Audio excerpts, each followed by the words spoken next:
All right, let's unpack this. Imagine a figure so influential, so absolutely central to one of the biggest stars in history, yet he wasn't even legally in the country where he built his entire empire. We're talking about Colonel Tom Parker, the enigmatic force behind Elvis Presley, Right. the man who really crafted the king's image and career, whose own origins were just shrouded in secrecy, whose methods were often controversial, and whose grip on his star was, well, legendary. It's a fascinating paradox, isn't it? His personal history, deeply rooted in innovation and reinvention, it directly informed pretty much every aspect of his management style. Right. It created a blueprint for stardom that was both revolutionary and at times deeply problematic for Elvis. Exactly. So today, we're taking a deep dive into the life and career of Colonel Tom Parker, or as he was born, Andreas Cordelis Van Kyk, Right. Elvis Presley's infamous manager. Yeah. We'll explore his mysterious beginnings, his improbable rise from carnival promoter to music mogul, and that often contentious relationship that shaped Elvis's entire career and his enduring legacy. So, our mission today is basically to extract the most important insights into Parker's character, his business acumen, the decisions he made, the brilliant ones and the detrimental ones, just to understand how he became arguably the most powerful, most controlling manager in music history. Yeah, quite possibly. And crucially, what that meant for Elvis and, for you, the fan. We're going to try and give you a shortcut to being well-informed about this really complex figure who truly built the Elvis's brand. Let's do it. So let's jump right into the very beginning, his incredibly murky past. Where does it all start?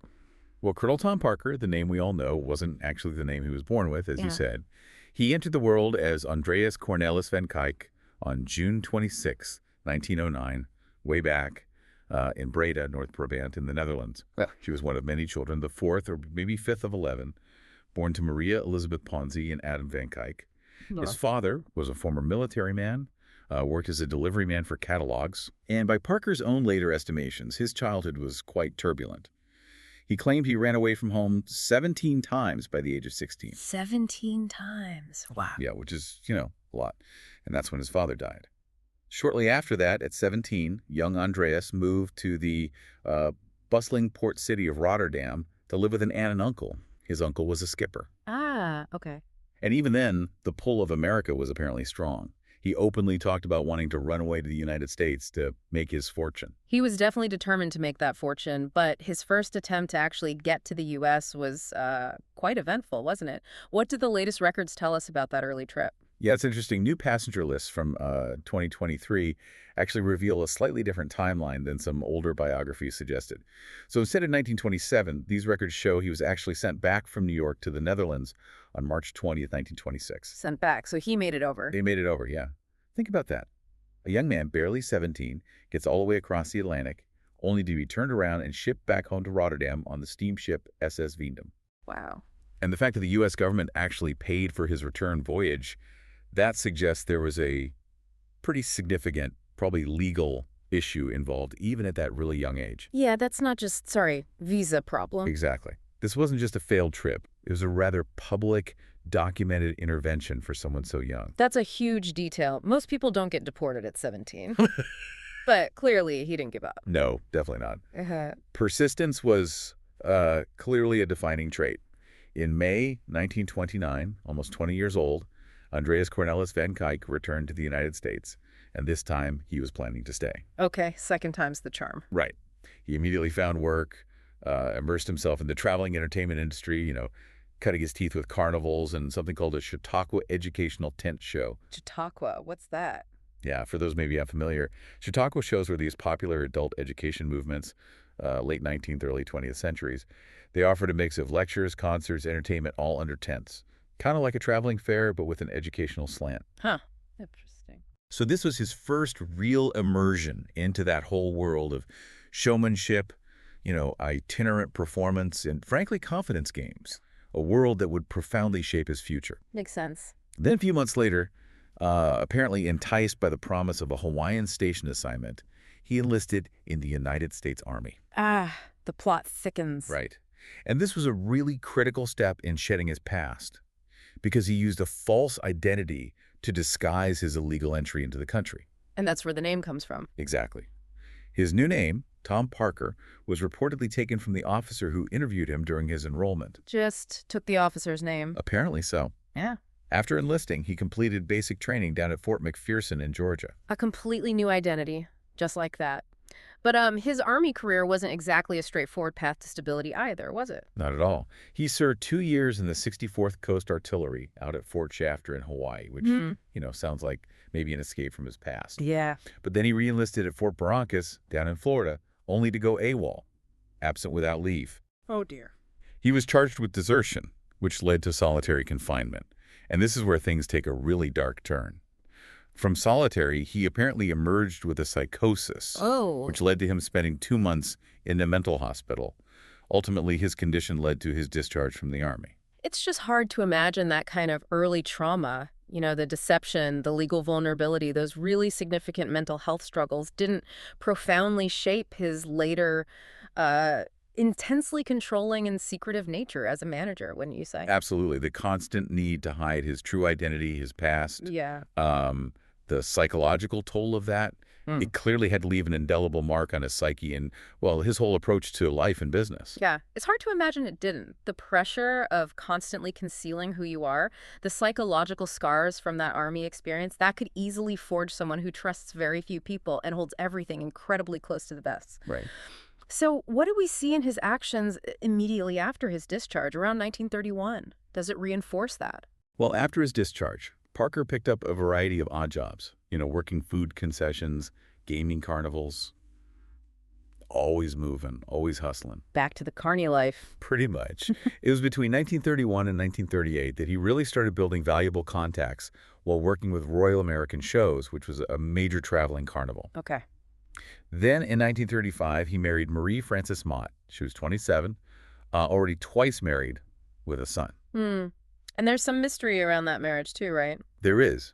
What's truly intriguing is the speculation that Parker married Marie partly to, well, disguise his illegal status. Ah, a cover. Exactly. It would have created an instant family, a ready-made cover for his past. Yeah. Now, while the sources say there's no absolute proof, some biographers doubt if they were even legally married at all. They cite, no record in Florida, and Marie apparently wasn't divorced from her second husband until 1936. A year after she married Parker. Right. So a carny wedding is sometimes suggested, which kind of fits his penchant for showmanship and blurring the lines. Definitely fits the pattern. And they really struggled financially during the Great Depression, apparently living on as little as $1 a week sometimes, often working confidence tricks just to get by. It paints this vivid picture of a man constantly reinventing himself, always on the edge, always hustling. That constant hustle, though, it eventually led him into the music industry, didn't it? What was his first big foray into that world? Yeah, his journey into music promotion really began in 1938. His first significant act was the crooner Gene Austin. Now, Austin's career, despite him having sold something like 86 million records since 1924, was at a bit of a low point. Okay. Parker, drawing heavily on that carnival experience, just instinctively knew how to sell tickets, how to attract crowds. He found the transition to music promotion remarkably smooth, apparently. And this success ignited a new ambition. He didn't just want to promote anymore. He wanted to move into full-fledged management. So he clearly had a natural aptitude for the showmanship side of things. Austin recognized that potential and actually offered Parker a chance to move to Nashville, which was rapidly becoming a music hub. But Parker said no, right? He chose to stay in Temple Terrace, Florida, with his family. That seems like a strange decision for such an ambitious guy, doesn't it? It does seem counterintuitive, yeah.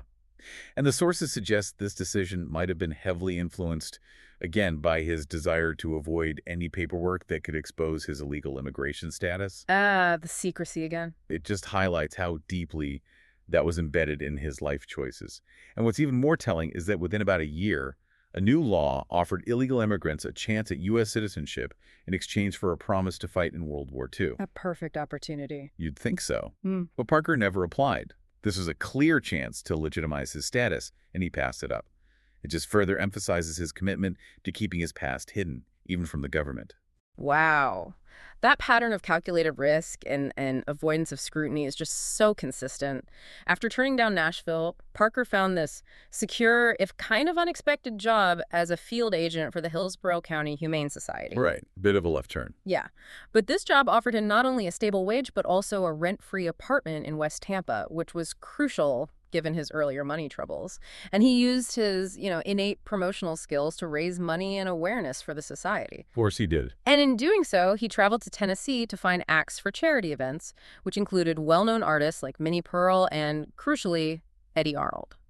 Connecting the dots. Right. This subtly drew him back into music promotion, but this time it was for himself, not just the Humane Society. And it paid off handsomely. By 1945, Parker became Eddie Arnold's full-time manager, securing a 25% share of Arnold's earnings. 25%. Yep. Over the next few years, he helped Arnold achieve pretty significant success, hit songs, TV appearances, live tours. Then, in 1948, the famous Colonel title came into play. Ah, the Colonel. Where did that come from? Well, Louisiana Governor Jimmy Davis, who's actually a former country singer himself, awarded Parker the honorary rank of Colonel in Louisiana State Militia. It was apparently a gesture of gratitude for Parker's work on Davis's election campaign. Honorary, though. Oh, completely. It's important to note that Louisiana at the time had no organized militia, so the title was purely honorary. But Parker, ever the showman, adopted it for life. Of course he did. It's quite a transformation, isn't it? From Andreas Van Kuyk to Colonel Tom Parker. It wasn't just a name change. It was an entire identity constructed, layer by layer, with that honorary title adding a touch of legitimacy, maybe mystique, to a man who had built his career on an invented past. It's a testament to his sheer audacity. He was always building his own brand right alongside his clients. Now, his roster expanded, though not always smoothly. Eddie Arnold eventually fired Parker in 1953. Why was that? It was apparently due to Parker's increasing involvement with another singer, Hank Snow. Parker, ever the shrewd negotiator, demanded a $50,000 buyout. 50 grand. Yes. Back then. That's huge. Yeah, that's approaching, $600,000 in today's money. Just incredible. After that, he and Snow formed Hank Snow Enterprises and Jamboree Attractions, a successful promotional outfit for country singers. So he landed on his feet. Oh, yeah. He also had an eye for new talent, spotting a young Tommy Sands back in 1952. Parker promoted Sands, even kind of envisioned him as the next Roy Rogers, and sent demo recordings to an RCA Victor producer named Steve Scholes.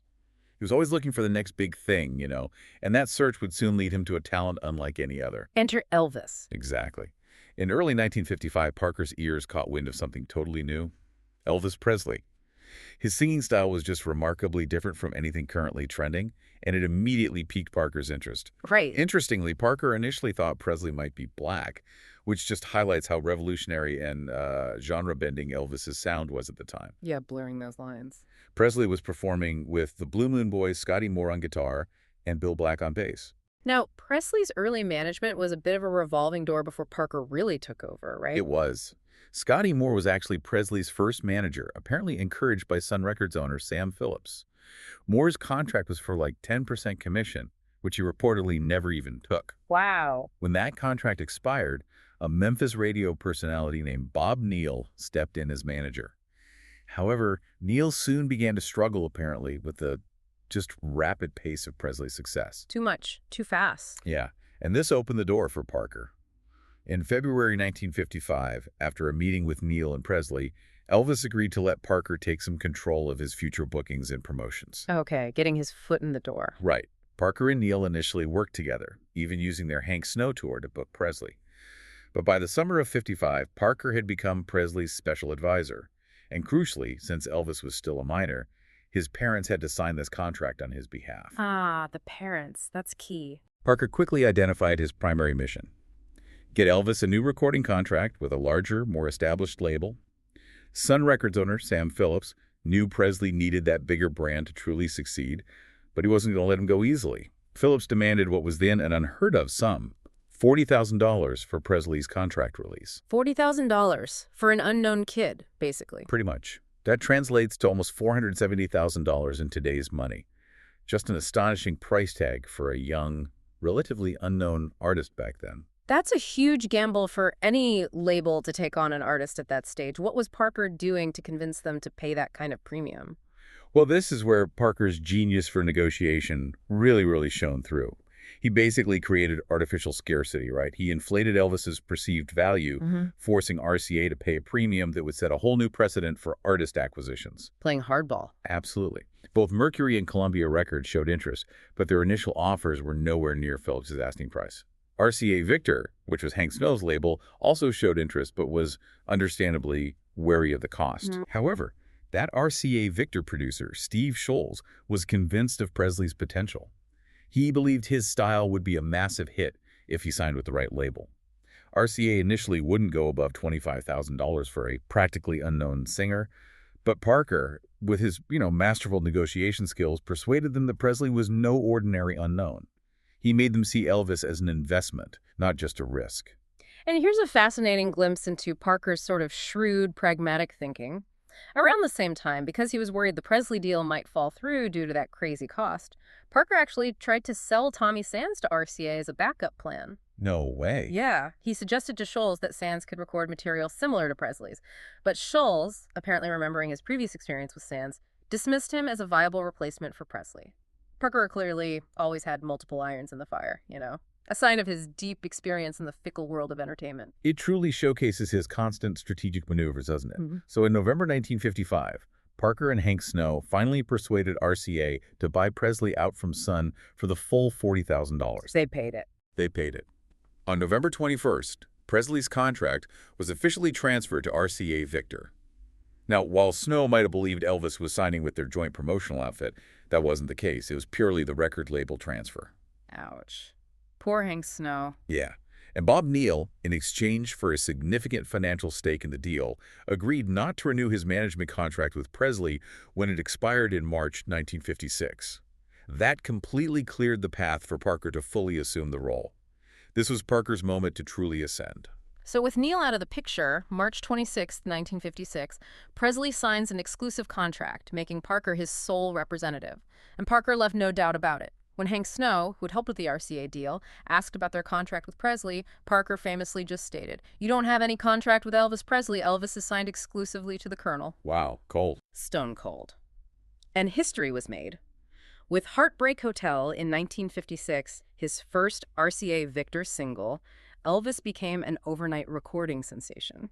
Parker then wasted zero time, bringing his new star to the national stage, arranging appearances on huge TV shows like The Milton Berle Show and The Ed Sullivan Show. The big ones. The biggest. He secured fees that made Presley the highest-paid star on television at the time.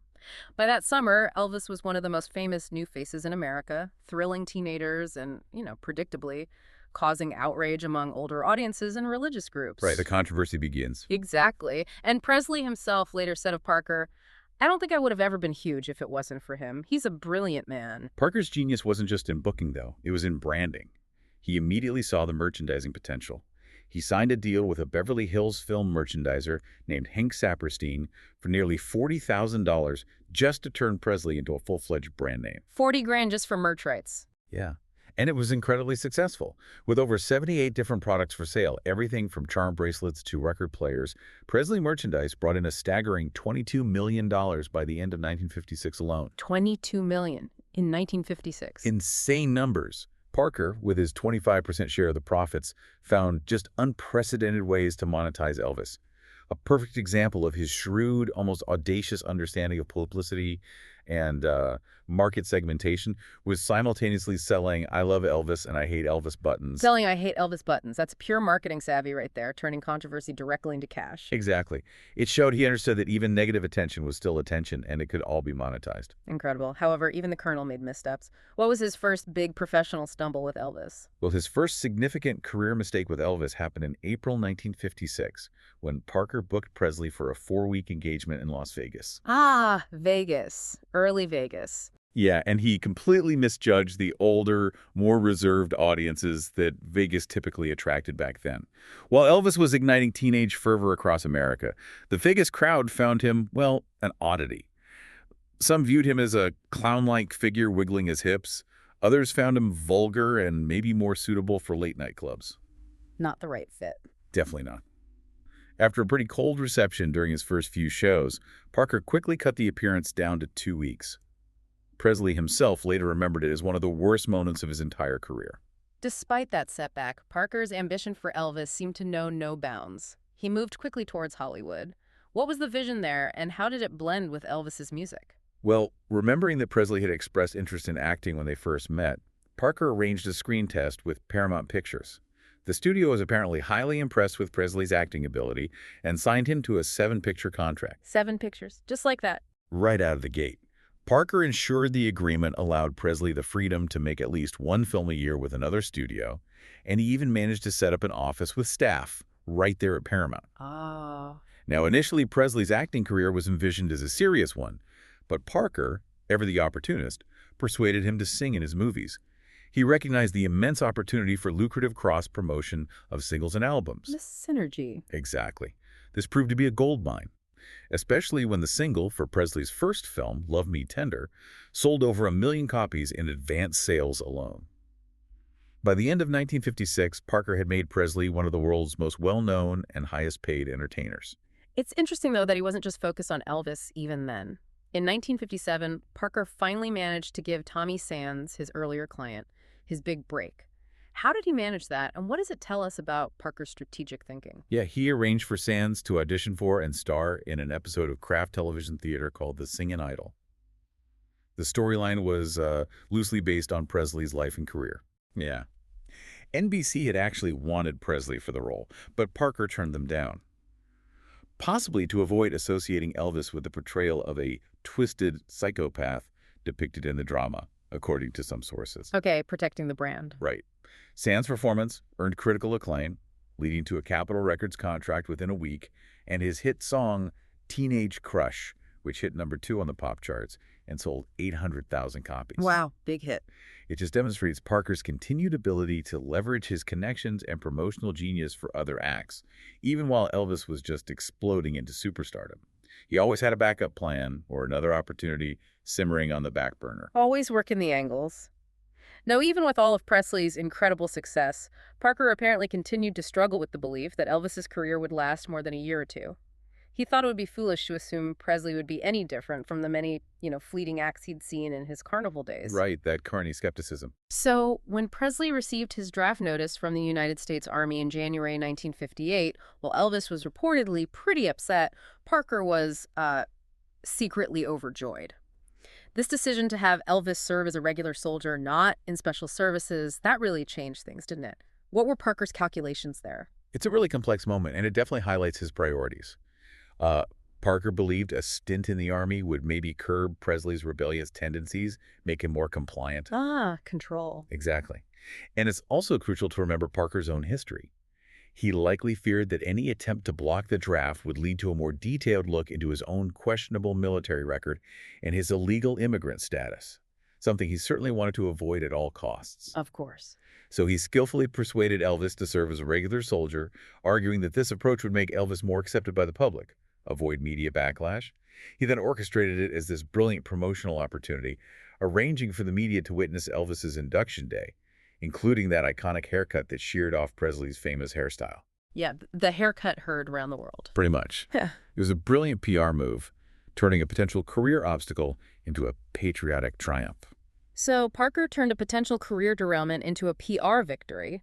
But while Elvis served over in West Germany, Parker appeared to be in complete control back home, yet the sources indicate he was actually quite worried about outside influences affecting Elvis.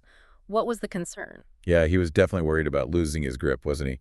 Parker famously declined to travel to Europe to visit Presley, claiming he only spoke English, which was, a convenient excuse that allowed him to maintain distance and control. Right. Instead, he sent Presley's friends over to keep him company and arranged for business associates to watch over him, maintaining regular contact. He was reportedly terrified that Elvis might realize other managers would sign contracts requiring less than Parker's 25% cut, which, remember, would later increase significantly. So he kept Elvis kind of isolated even while he was away. That says a lot about his need for control. Parker also worked tirelessly to keep Presley's name in the public consciousness, fearing he'd lose fame during his military service. Got to keep the brand alive. Absolutely. He strategically arranged for Presley to record 5 singles before induction, guaranteeing RCA Victor enough material to release over the next 2 years. Despite RCA being eager for Presley to record in West Germany, Parker insisted it would ruin his reputation as a regular soldier.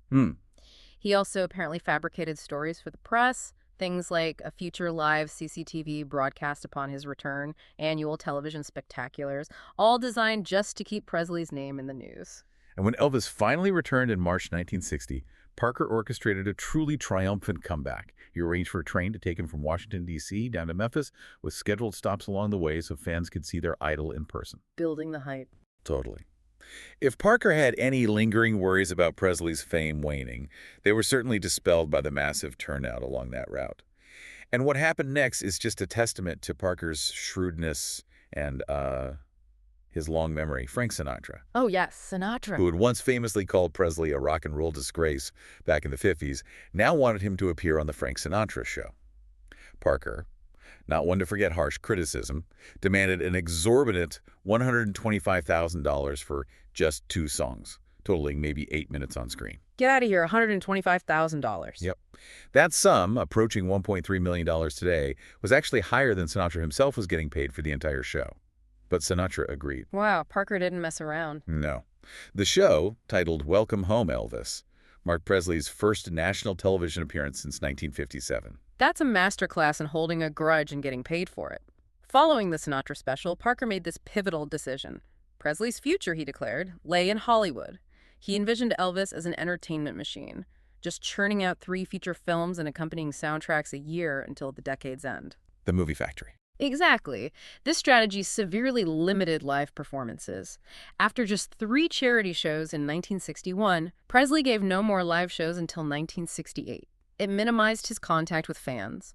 Parker signed these long-term contracts with Hollywood studios, a move that, well, in hindsight, probably proved to be a mistake. How so? Well, while it guaranteed work and income, negotiating each deal separately based on previous film profits likely would have yielded more money in the long run. Throughout the 60s, Parker continually renegotiated Presley's film contracts, often just disregarding scripts or even Presley's artistic concerns. These deals were apparently so harsh that producer Hal Wallace famously called Parker the devil. The devil. Wow.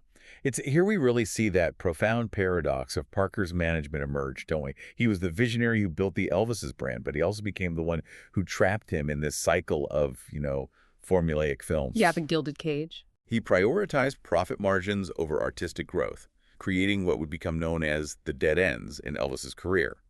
Presley only needed to provide RCA Victor with 3 albums a year, and his film soundtracks easily fulfilled that requirement. With no concert touring or public appearances, Parker was able to keep costs to an absolute minimum. Smart business, maybe, but bad for the art. Exactly. For the first few years, Presley's films were moderately successful. His albums topped charts, singles were hits.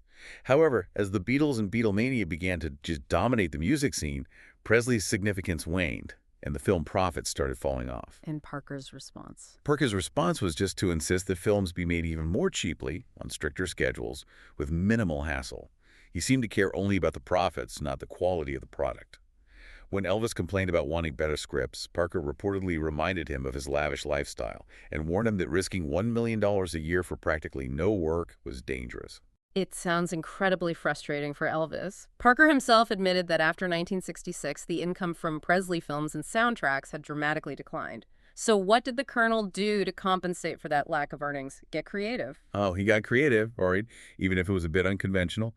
He arranged for Elvis's iconic gold Cadillac to go on tour. Tour the car. Tour the car. He sold it to RCA for $24,000, which is over $232,000 in today's money. It was used to promote Presley's latest film, Frankie and Johnny, and proved to be somewhat more successful than the film itself. No kidding. Yeah, in Houston alone, 40,000 people apparently paid just to see the car in one afternoon. And here's a wild detail from the sources. One audacious woman supposedly even offered to have sex with the tour manager if he would let her sit in it. Okay, now that is brand loyalty, and a testament to Parker's ability to turn literally anything into a promotional event, even a Cadillac.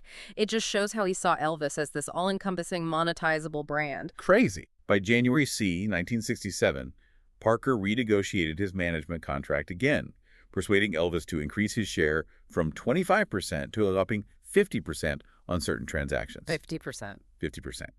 Critics questioned if Parker was taking advantage of Elvis, but Presley himself famously quipped, "I could have signed with East Coast Entertainment where they take 70%. Parker justified it by saying, well, Elvis was his only client, so he was only earning one fee. Debatable logic. With Elvis showing signs of rebellion and his career kind of declining in the mid-60s, Parker decided it was time for a new approach. Marriage. Elvis had been living with Priscilla Bewley for 4 years, and Parker, with some subtle nudging from Priscilla's stepfather, pushed for the marriage. He hoped it would maybe boost Elvis's career and tame him a bit. Right, settle him down. Parker decided Las Vegas was the perfect wedding location, leading to this quiet 8-minute ceremony on May 1st, 1967, with just a handful of guests, followed by a breakfast reception for the media.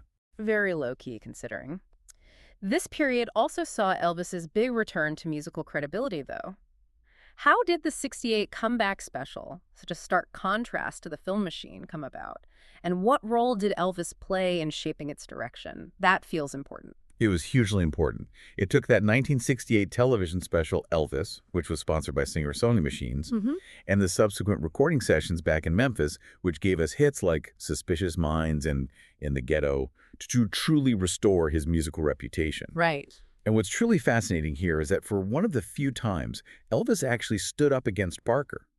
The producer, Steve Binder, suggested Elvis sing his old hits and perform with his old band, Scotty Moore and DJ Fontana, which was a direct rebellion against Parker's usual directives. Elvis pushed back. He did. Presley knew this TV show was his chance for a proper comeback, and with Binder backing him, he famously told Parker he was doing it Binder's way. Their instincts proved immensely successful, a stark contrast to that formulaic film machine. Thank goodness he did. Oh yeah, the TV special was a huge hit. The album became a bestseller. Parker then managed Elvis's triumphant return to live performance, including brief U.S. tours and many, many lucrative Las Vegas engagements. He signed a contract with the International Hotel for a month-long engagement at an unheard of $125,000 a week. A week? That's over $1.1 million today. Incredible money. During this time, Parker and Presley agreed to a 50-50 partnership, though Parker often earned more through merchandising and other non-music items. The success of Elvis's Las Vegas return led Parker to decide it was time for Presley to tour properly for the first time in 13 years. These tours were so financially successful that they largely dictated Elvis's workload for the rest of his life, didn't they? They really did. Parker's main role during these tours was managing logistics, ensuring tickets were sold. He typically flew ahead to venues to prepare everything for Elvis's entourage. As a result, he and Elvis apparently rarely saw each other, and contact became increasingly difficult. These live performances were also financially lucrative and helped fulfill Presley's recording contract with RCA Victor, with 3 live albums released just between 1969 and 1972 alone. By '72, Parker had managed to increase Elvis's weekly Las Vegas wage to $150,000, over $1.1 million today, and secured an additional $50,000 annually for himself as a consultant to the hotel chain. Consultant, right. He also arranged for Elvis to perform at Madison Square Garden in June 1972, initially planned as 3 performances. Demand was so incredibly high that Parker added a 4th, making Elvis the first performer ever to sell out the venue 4 consecutive times. Grossed $730,000, which is over $5.4 million today. Just printing money at that point. It was an incredible period of resurgence, and Parker was absolutely riding that wave. On July 8, 1972, inspired by President Nixon's visit to China earlier that year, Parker announced this worldwide satellite broadcast from Hawaii, Aloha from Hawaii. He claimed it would allow the whole world to see a Presley concert. Ambitious. Very. He held another press conference in September '72, boasting an expected audience of 1 billion for the January 14, 1973 broadcast. Though he hadn't fully considered the fact that many countries, including parts of Europe and America, wouldn't actually see the concert live due to time zones. Oops. Minor detail. Right. A Honolulu Advertiser columnist, Eddie Sherman, suggested that instead of charging admission, donations could go to the Kuili Cancer Fund, given Presley's song I'll Remember You.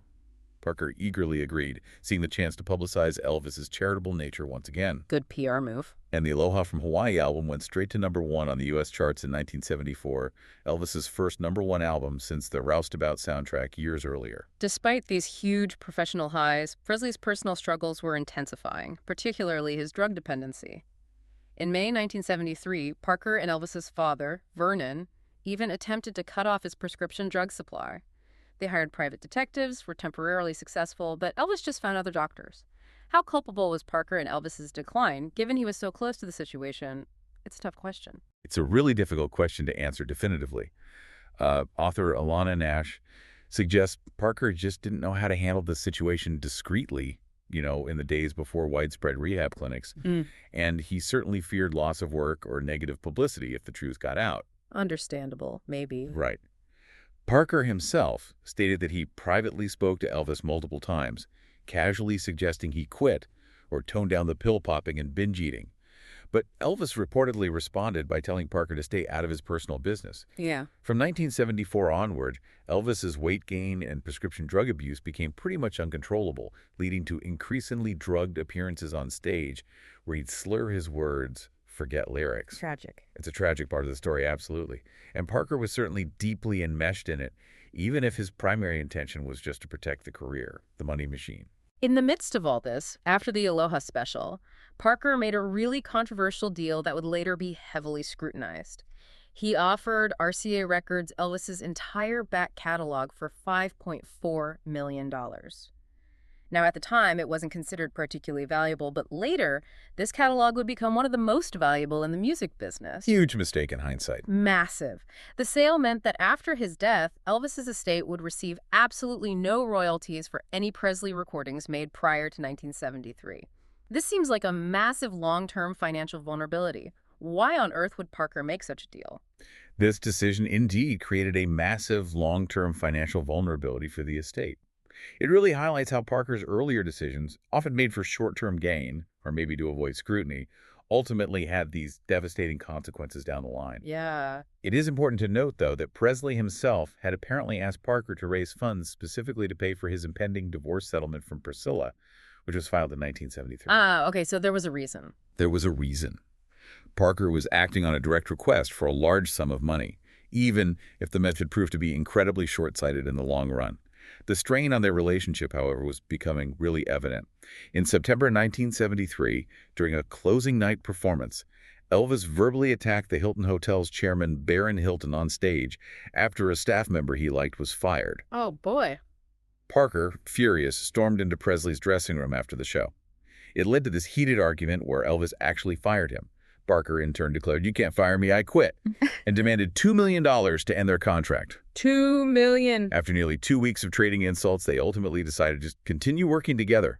This incident just clearly highlights the intense, almost codependent nature of their relationship. It was toxic. That codependency would lead to so many missed opportunities, wouldn't it? Yeah. In March 1975, Elvis, along with Parker, met with Barbra Streisand and John Peters to discuss co-starring in a remake of A Star is Born. Elvis was genuinely excited, apparently saw it as a chance to finally be taken seriously as an actor. Yeah, a real role. Streisand's production company, First Artists, offered Presley $500,000 and 10% of the profits, which today is almost $3 million. Parker, viewing this as just a starting bid, instead demanded $1 million, 50% of the profits, plus another $100,000 for expenses, and talked about needing to arrange soundtrack details. Overplaying his hand. Massively. First Artists, unaccustomed to such huge demands, didn't even counter. They just offered the role to Kris Kristofferson instead. Parker later claimed Elvis told him to make the demands excessive, but many of Elvis's friends contradicted this, saying he was furious at losing the role. So what do you think was driving Parker's exorbitant demands here? Was it pure greed or something else entirely? That's the critical question, isn't it? And it's fueled so much debate. Later in 1975, the government of Saudi Arabia offered Parker $5 million, then $10 million for Elvis to perform there. Parker turned both offers down flat. $10 million. Turned it down. South American promoters also offered as much as $2.5 million, all rejected by Parker, who famously told them, "Well, whenever I need $2.5 million, I'll call you." Unbelievable. Presley was reportedly overjoyed at the thought of these international shows. The prevailing theory, and one heavily supported by his life story, is that his illegal immigration status made international travel a terrifying prospect, even for a brief trip. Leaving the U.S. meant he might not be able to get back in. The past catching up. It seems likely.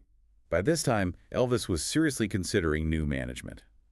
Concert's West co-founder Tom Hewlett, who managed Led Zeppelin tours, was apparently a clear favorite. Talks progressed to the point where it seemed almost inevitable, discussing European tours, buying out Parker's contract, but the deal just never materialized. Why not? Biographer Peter Guralnick described Parker and Presley as like a married couple who should have walked away but just lacked the courage.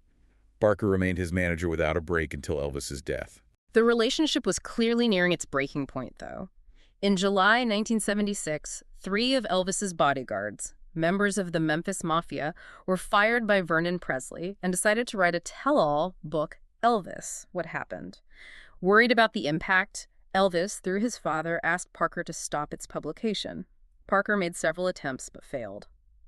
According to Elvis's friend Larry Geller, Parker might have secretly wanted the book published, hoping it would make Elvis realize the severity of his drug situation and prompt him to do something about it.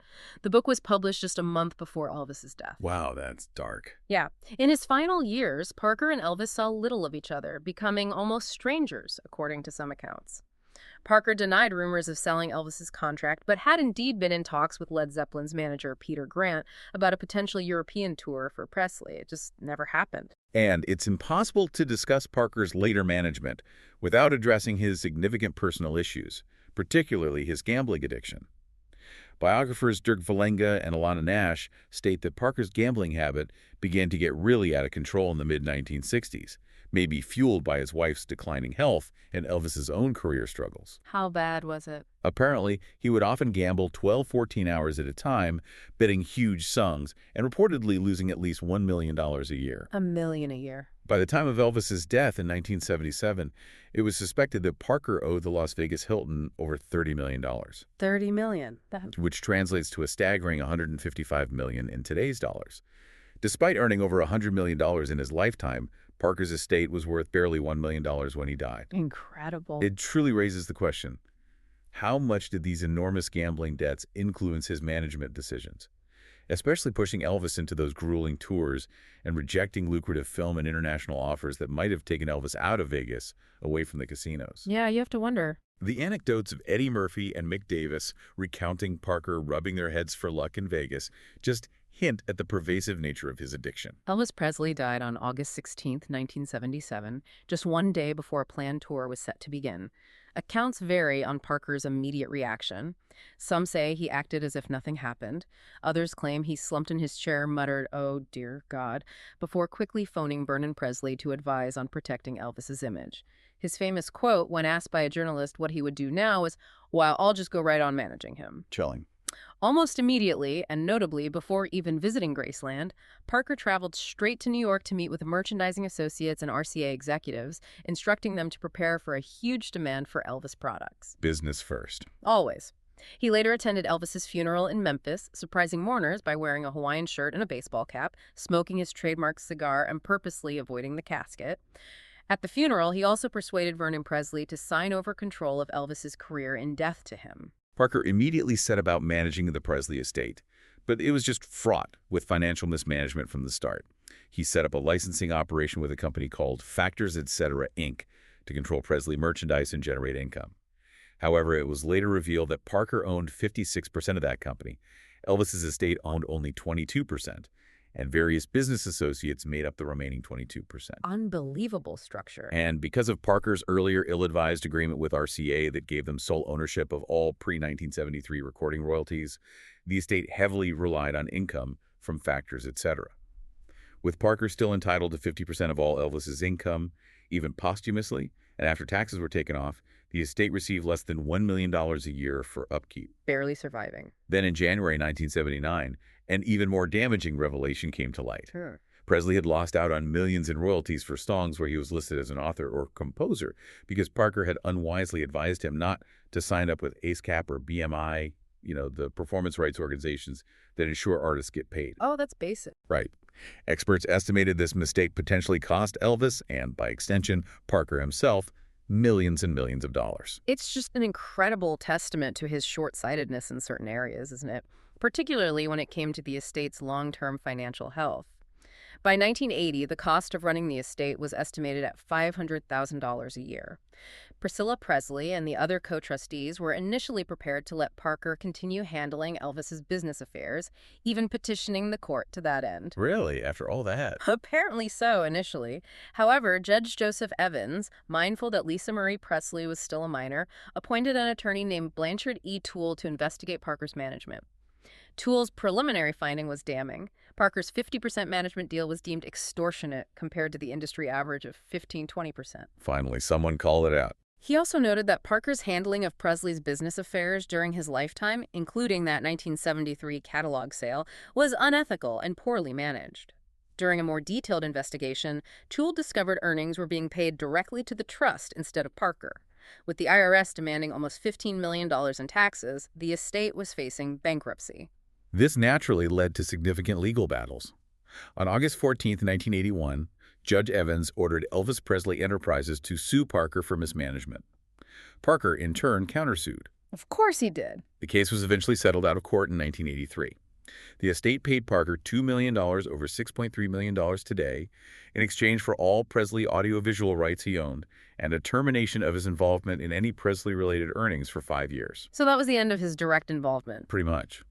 Parker then worked as a consultant for Hilton Hotels for several years, with many believing he was working to pay off those enormous gambling debts owed to the casino from his time managing Elvis. He even kept his fourth-floor suite at the Hilton for a while. However, by 1984, with his gambling debts reportedly rising again, he was evicted. Despite the legal disputes, Parker eventually kind of reconciled with the Presley estate, attending posthumous events like the 1993 issuing of a U.S. postage stamp with Elvis's likeness, often invited by Priscilla. However, he occasionally ruffled feathers by criticizing decisions, like Lisa Marie's marriage to Michael Jackson in 1994, which he stated Elvis wouldn't have approved of. Always had an opinion. Always. His defense for his actions was always provocative. I don't think I exploited Elvis as much as he's being exploited today. The truth about his Dutch heritage was publicly confirmed in 1982, partly to avert a lawsuit, though his U.S. Army enlistment, where he swore allegiance to the U.S., technically meant he had renounced Dutch citizenship under Dutch law, even if the Dutch government never officially revoked it. Complex stuff. Really? His brother, Adam Ad van Kuyk, actually visited him back in 1961, informing him that their mother had died in 1958 without ever knowing what happened to her son. Oh, that's heartbreaking. Parker made his last public appearances in 1994, suffering from diabetes, gout, and other severe health problems. He eventually died on January 24, 1997, at age 87 in Las Vegas, Nevada, from complications of a stroke. On his death certificate, in addition to Thomas Andrew Parker, it explicitly listed his birth name as Andreas Cornelis van Kuyk, his place of birth as the Netherlands, and his citizenship, albeit incorrectly, as American. So even in death, the layers of secrecy and contradictions surrounding Colonel Tom Parker persisted. His funeral was held at the Hilton Hotel, a place that figured so prominently in his life and career. It was attended by just a handful of friends and former associates, including Eddie Arnold and Sam Phillips. Priscilla Presley attended, representing the Elvis Presley estate, and gave a eulogy that, well, to many in the room, perfectly summed up Parker. She said, "Elvis and the Colonel made history together, and the world is richer, better, and far more interesting because of their collaboration. And now I need to locate my wallet because I noticed there was no ticket booth on the way in here, but I'm sure that the Colonel must have arranged for some toll on the way out." Chuckles. Yeah. That's perfect. Classic Parker. Priscilla later reiterated a positive opinion to Tom Hanks, actually, who portrayed Parker in the 2022 film Elvis, saying he was a lovely man and Elvis was happy to pay him 50%. Interesting perspective. Parker has been portrayed in numerous films and television series, which is really a testament to his undeniable impact. Pat Hingle played him in the original 1979 TV film Elvis. Hugh Gillen and Beau Bridges also took on the role. Randy Quaid received Golden Globe, Emmy, and Satellite Award nominations for his portrayal in the 2005 CBS miniseries Elvis. Right. And most recently, as I mentioned, Tom Hanks tackled the complex character in Baz Luhrmann's 2022 film. The graphic novel The Fifth Beatle even portrays Parker as this gluttonous, satanic figure who was anti-Semitic, contrasting his management style with that of Brian Epstein. He was also apparently an inspiration for the character of Mr. Eustace Haney in the classic TV series Green Acres. Get out, Mr. Haney. That's hilarious. Okay, so we've journeyed through the incredible, often very murky story of Colonel Tom Parker, from Andreas Cornelis van Kuyk, the Dutch immigrant, to the ruthless, brilliant manager who built an absolutely unparalleled empire around Elvis Presley. His life was just a masterclass in self-invention, marketing, and unwavering control, marked by both strategic genius and, let's face it, profound ethical failing. Yeah, a real mix. You hopefully now understand the complex tapestry of secrecy, ambition, and sheer showmanship that defined his career, and how it directly shaped the legend of Elvis Presley, making him a global icon while at the same time simultaneously confining him to what really felt like a gilded cage. Yeah, that's a good way to put it. Given Parker's hidden past, his clear aversion to international travel, those enormous gambling debts, and his relentless focus on immediate financial gain, often over artistic growth, it raises an important question for you, the listener, to ponder. Could Elvis Presley have achieved even greater heights of artistic expression and global reach? maybe even touring the world as his popularity demanded, if he had found a manager less driven by personal demons and perhaps more aligned with his artistic aspirations. Or was Parker's unique blend of ruthlessness and carnival showmanship the only way to forge the king in that particular era? What do you think stands out the most from Parker's deep dive? Um, Something to think about.